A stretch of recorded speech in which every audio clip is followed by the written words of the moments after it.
What's up, everybody? Hope you're having a great Memorial Day weekend. Hope you're being safe. And my teacher used to tell me, if you can't be good at it. So just be good. Don't do anything stupid. No driving drunk, no DUIs, nothing like that. Hit up a barbecue and relax. Shout out to our armed forces, all the men and women in the military. The selflessness that they portray and put out there is just amazing. To leave your family for up to years at a time, to not be there for your kids' birthdays, not be there for the birth of your children, and graduation, things like that is just absolutely incredible, and it takes a special type of person. There's there's my little man putting his 2 cents in there. I'm pretty sure what he's saying is he's proud to be an American, and thank you for serving our country. We look up to you guys. You're heroes, men and women. Black, white, yellow, green, orange. We salute you guys. So, with that said, and on to lighter subjects, a lot has been going on in MMA. Yesterday was, or I guess last night, Bellator 200. You had some good fights there. Let me bring it up on my phone real fast.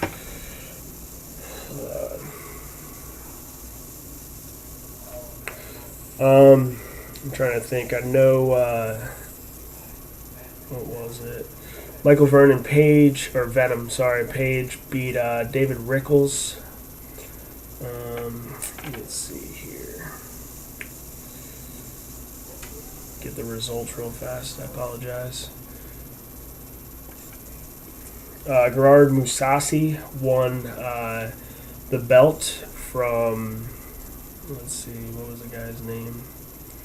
Rafael Carvalho by TKO in the first round. That was pretty crazy, considering Carvalho was saying how he's just absolutely going to manhandle him and destroy him. I love when that happens, when you get somebody that's talking all this trash and saying that pretty much, this guy can't even hold a candle to him, and boom, first round, 335 in the first round, TKO. Michael Page defeated David Rickles via submission, verbal submission in round 2. Venom said he could literally feel him quit and just give up, so he broke him. Kate Jackson defeated Anastasia Yankova, which she had a hype train behind her. She was 5-0, now she's 5-1. Kate Jackson said that she's happy to be the one to derail the hype train. Phil Davis defeated Linton Vassell via knockout, head kick, 1 minute 5 seconds in the third round. Linton Vassell was talking all his trash about Ryan Bader being in the heavyweight tournament, and how they need a interim belt, and blah, blah, blah. This is coming from a guy who just got knocked out by Bader, so you can't really take much of it from what he says. And then Phil Davis, you can't really go by what he says either. There's plenty of fighters out there that can, keep the division busy. It's not like anybody's knocking on the door. The only person that's really there right now would be Phil Davis. Phil Davis has already lost to Ryan Bader twice, once in the UFC and now once in the Bellator fighting championship, or however you say it. Linton can just go back to the back of the line and relax, because he's got nothing to say. Other than that, I don't really know too many people on the card. It's awesome that Mousasi came over and took the belt. It's just showing that the UFC is just far and above, or far and away and above, or whatever, however you say it, better than these other companies, especially obviously Bellator.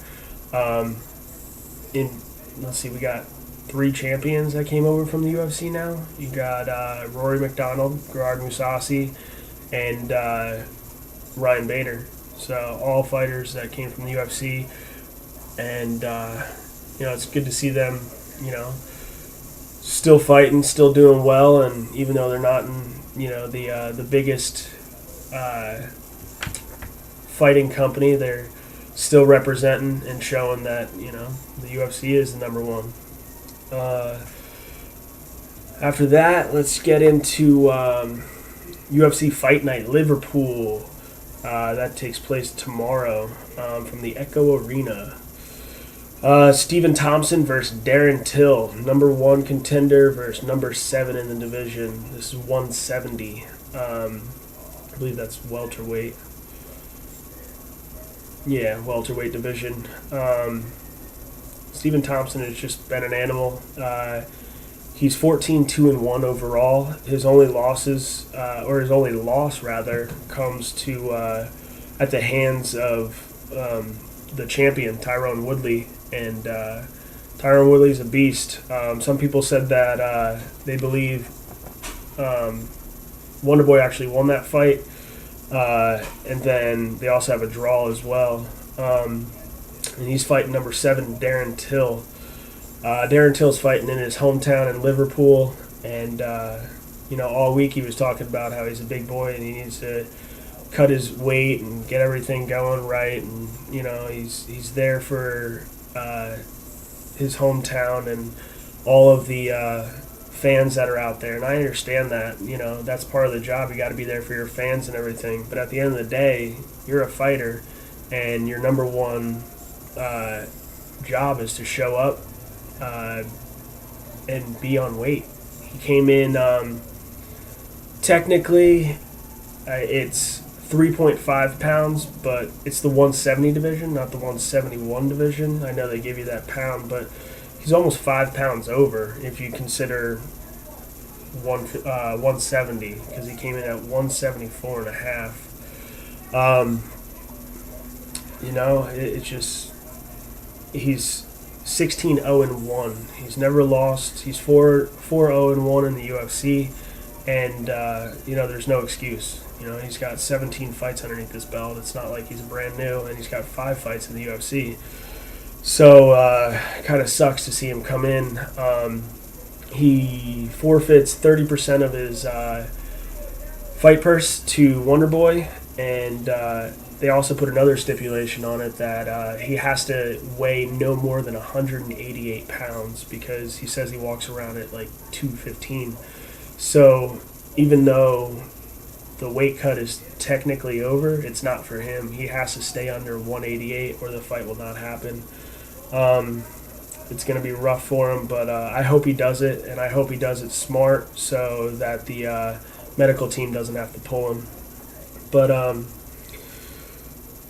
Stephen Thompson and Darren Till, man, this is just going to be a great fight overall, regardless of weight cut and all the stuff going on the outside of the octagon.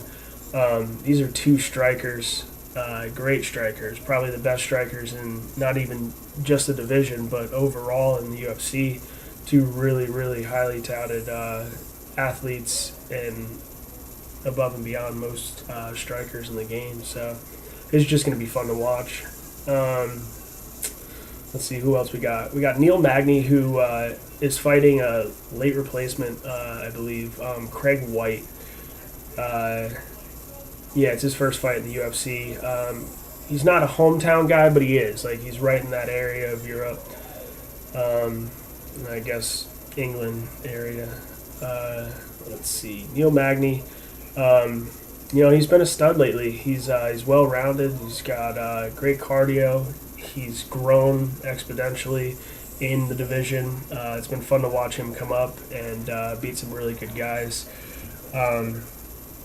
including my boy Carlos Condit. That sucked, but Craig White, I don't really know anything about him other than he's 14-7 overall, and he's well-rounded. 33% striking, 40% submissions, and 30% takedowns.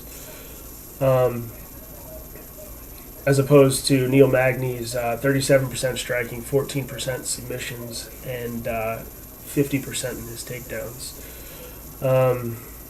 So I don't really know much about Craig White, so I can't really touch too much on that. But next up we got in the 145 division, Arnold Allen versus Mods Burnell. Two really good guys. Great records. Arnold Allen is 12-1. Mods Burnell is 9-2. So that should be a good fight. They both have good boxing and good wrestling. So it's either going to be a stalemate and boring, or it's just going to be balls to the wall. So that'll be fun to watch. And then this fight, man, they've been jabber-jawing at each other all week. Jason Knight versus Makwan Amirkhani, Mr. Finland. I guess Amirkhani said that he'll beat Jason Knight like easily or something like that, and Jason Knight took that to heart and he really got underneath his skin. So they've been going at it back and forth all week. The stare downs, the weigh-ins, they've just been jabber-jawing. Let's see. Jason Knight's 4-3 in the UFC, and Amirkhani is 3-1 in the UFC. Both jiu-jitsu guys, and other than that, I mean, pretty much everything's the same. 39% takedowns for Jason Knight, 40% for Amirkhani, 23% striking for Knight, 29% for Amirkhani, and then 56% submissions for Knight, and 50% for Amirkhani. Let's see what else we got. We got the hometown boy Daniel Kelly fighting Tom Breeze. Tom Breeze is 14 years younger than Daniel Kelly. Daniel Kelly is 40 years old. He's one of the oldest guys on the roster in the UFC. He said if he loses on his home turf, he's going to retire, which I hope he doesn't, because he's a good fighter. He's fun to watch. And he beat Rashad Evans. So he got some pretty big names underneath his belt. Tom Breeze is 3-1 in the UFC.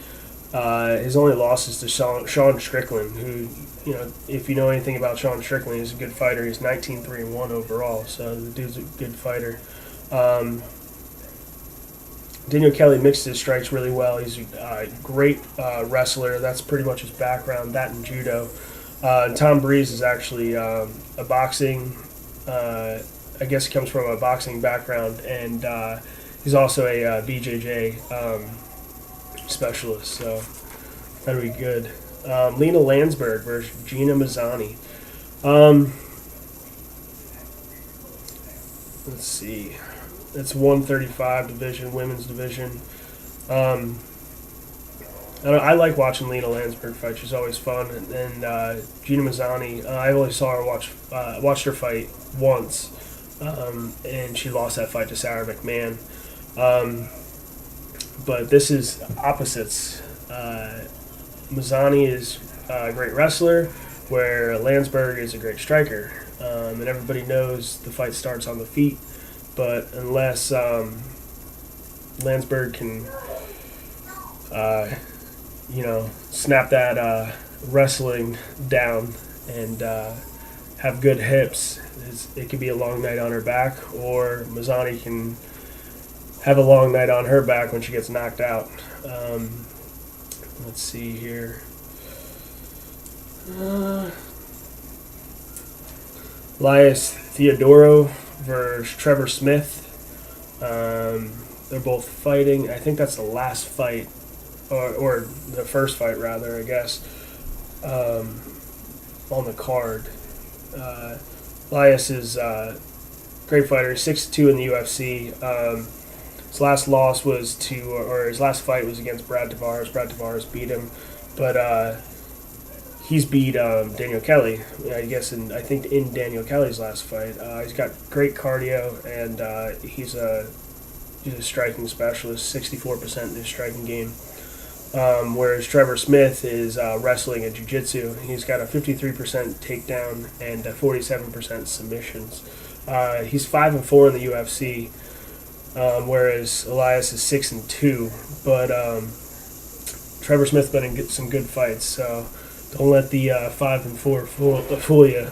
He's 15-7 overall, so we'll see. But other than that, we got wonderful Dana White came to town, and obviously he's upset about the whole situation with Darren Till, as he should be. I mean, that's your headliner in his. He's been asking for the fight to come to Liverpool. They come to Liverpool, and then he doesn't even make weight. It's a rough spot to be in, and if he doesn't stay under that 188, I don't know what they're going to do. I don't know if they'll pull maybe Neil Magny, because Neil Magny's 170 as well, and that's the only thing I could think of, because nobody else is 170 and even the caliber of Wonder Boy. So I would hope they would do that. I would really hope that they would pull Neil Magny as a backup and allow him to fight Wonder Boy as long as Wonder Boy would take it. But let's see, what else we got here.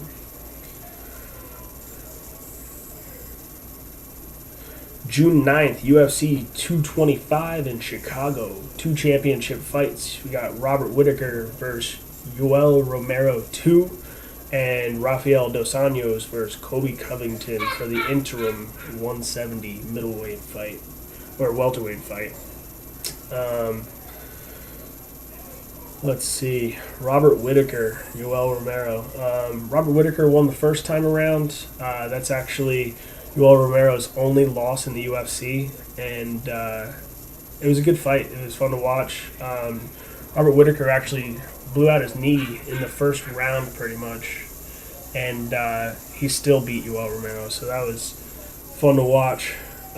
Great fight. It'd be great to watch him run it back.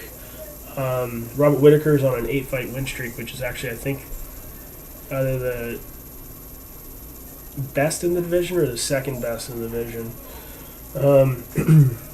We also got Alistair Overeem versus Curtis Blades, Andre Arlovski versus Tai Tuivasa, CM Punk versus Mike Jackson. They're both 0-1 in the UFC. Both lost to Mickey Gall. Holly Holm versus Megan Anderson at 145. Ricardo Lamas versus Mirsad Bektik. Claudio Gadelha versus Carla Esparza. Clay Guida versus Bobby Green. Rashad Evans versus Anthony Smith. Joseph Benavidez versus Sergio Pettis. Rashad Coulter versus Chris De La Rocha. Mike Santiago versus Dan Ige, or Ige, however you say it. That whole card is slam packed, and I'm looking forward to watching it. I might actually go to one of the local bars and watch it so I can get rowdy. But let's see what else we got after that. We got the UFC Fight Night Utica, New York. Jimmy Rivera versus Marlon Molas.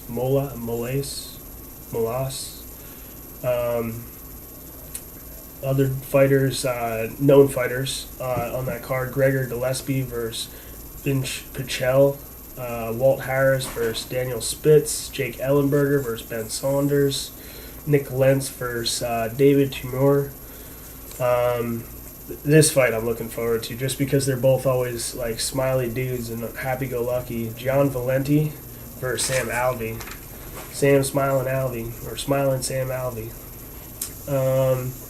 We got Desmond Green versus Gleason Tebow, Jessica Aguilar versus Jody Esquibel, and it's pretty much, or Sajara Ubanks versus Lauren Murphy. That's gonna be another good fight. Desmond Green is 1-2 in the UFC, but he's 20-6 overall. I think he's just having a little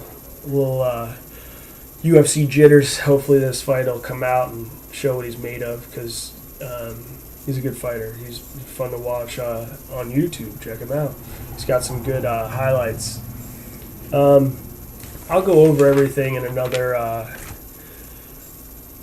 video. I just wanted to kind of touch base, throw out everything that's coming up, and give my opinions on everything. But let's see. Stephen Thompson versus Darren Till. I'm going to go with Stephen Thompson. I think with this weight cut, trying to stay at under 188 for Darren Till is going to be really rough on him, even though he's the Liverpool boy in his hometown, and he's a great striker. I think Stephen Thompson's just too much for him, too fast, and